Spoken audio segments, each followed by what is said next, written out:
Visiem šausmīgi labiem cilvēkiem, kas man visu kaut ko ir nopelnījuši.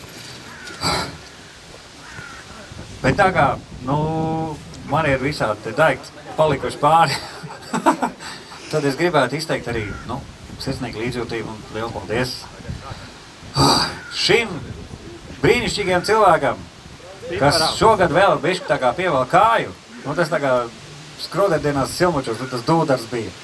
Tātad Ģirds Bērziņš ir saņēmis pipariņu.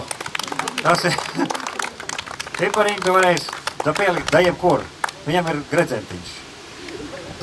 Jā. Vēl, pilnīgi godam, pipariņu, bet es nezinu kādu, kur ir, šito. Šito pipariņu nopelnījis mums Elmārs Smiltnieks. Es domāju, ka Sīles vēl kaut kādu speciālu balvu atvedīs. Elmārs Smiltnieks. Bet klausies, Sīli, tev var pipariņš. Tev var pipariņš, tā kā, tajā brīdī, kad tu tik nebrauc. Ja es nebūtu redzējis, ka tu tur mīcījies, ja es domāju, mamma mīl, uz manu sirdsapziņu viena dvēseli. Bet paldies Dievam, ka tu esi šeit. Ja? Tu nevari iedomāties to prieku, kā tu man esi sagādājis, ka tu tomēr tev šitiem dēļiem stāvi. Es domāju, arī visai pārējai publikai vajadzētu aplaudēt šim te kungam, kurš beidzamais ir malā. Paldies tev. Tā. Klausies, man ir viena roze, kura noteikti pienākās Martai Verčenko.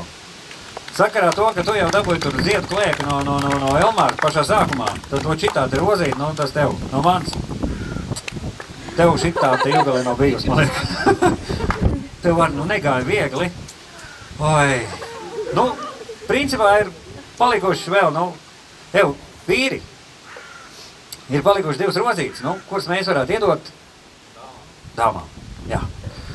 Bet tikai divas. Kam mēs dosim?